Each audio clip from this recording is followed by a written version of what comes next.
All right, so just got this off of Facebook Marketplace. It is a Astroglass 1989 bass boat, and it does have 4 seats in here. This one has no leg room, but still sit 4 people in here. And it's got a leaning bench that mounts up in the deck there. It's got a really nice Bimini top with a cover on it. And this is the bad boy on the back, 150 horse Black Max stainless steel prop. And it even runs. He just started up for me in the driveway.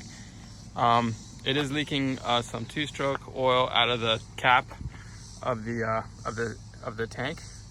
It's not a big deal, easy fix. And comes with the trailer.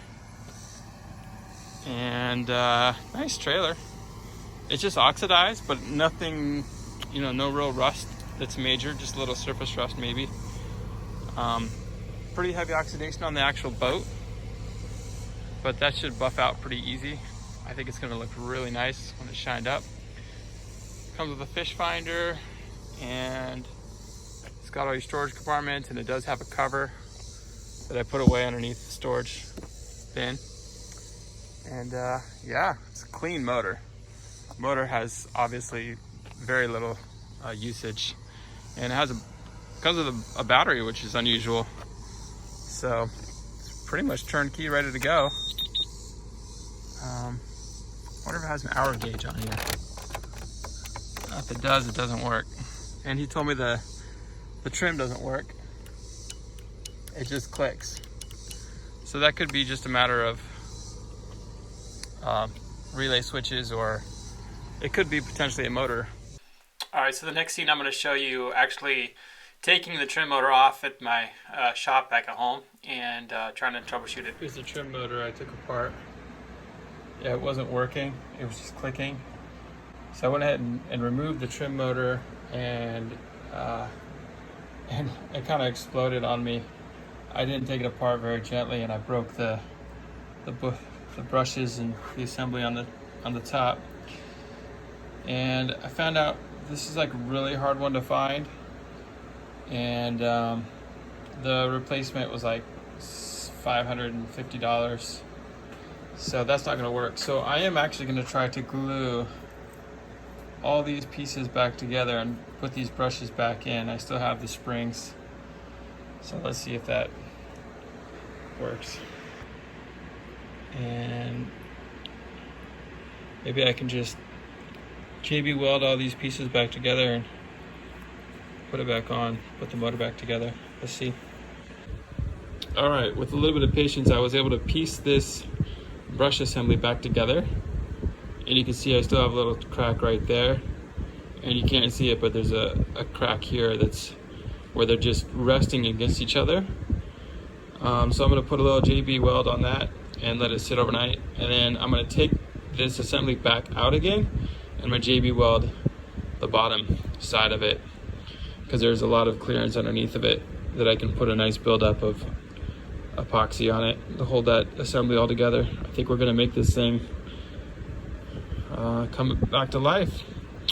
And then I'm going to take the Dremel, and I'm going to go ahead and wire wheel inside all of that rust along the inside of those. I guess that's the armature, I think. And then we're going to clean up all the rust on the outside of that. Here's where we are with the trim pump. I was able to epoxy back this brush assembly, and I got the brushes in. I got to put the springs in there still, but the brushes are just in there temporarily just to make sure that they slide smooth.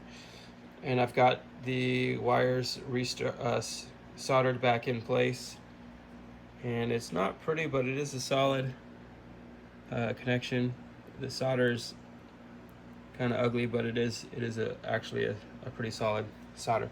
So anyway, we're ready to go ahead and put this back together. I did also clean up this, the middle part. I forget the names of all these different components, but I wire brushed and sanded this clean. It was full of rust. This is why it was seized, because this was completely rusted up against the inside of those two parts, which you can see I've also cleaned off with a wire brush using a Dremel.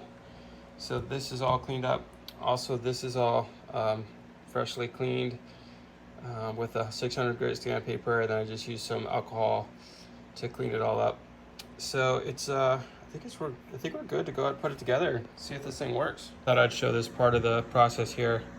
What I did was I zip tied in each brush, and then I kept it a little bit separated, and I slid the this part all the way in, and now it's making now it's slid all the way into the bushing, so I can cut these zip ties off now and release the brushes. So hopefully that works.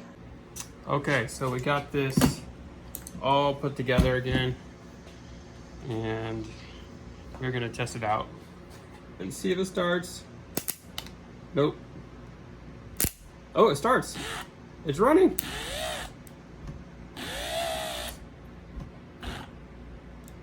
Oh shoot, it ran for a second, then it stopped.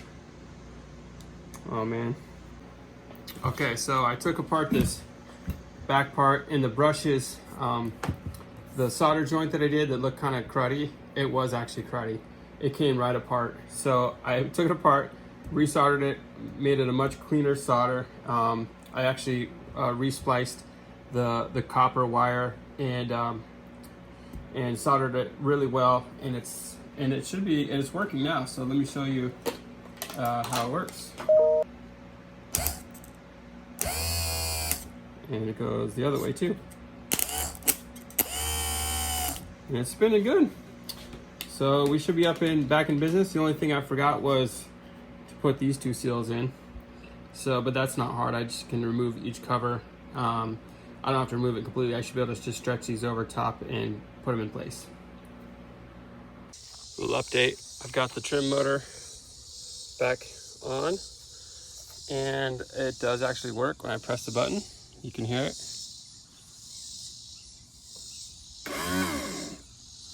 Just hasn't been filled up with fluid yet, so I'm not going to run it long, but it does turn on, which is great. So steady. So as you can see, we got the boat out on the water. We took it up to a top speed of about 55 miles an hour. The trim pump worked great. The motor ran great. The only other thing we did to the motor was I changed the water pump housing and impeller just as a matter of precaution. Also changed the lower end fluid, just made sure there was no water in it, and there wasn't. I also completely drained the fuel tank just to get all that old gas out of there and put fresh fuel in it. But other than that, it was all good to go. Thanks for watching.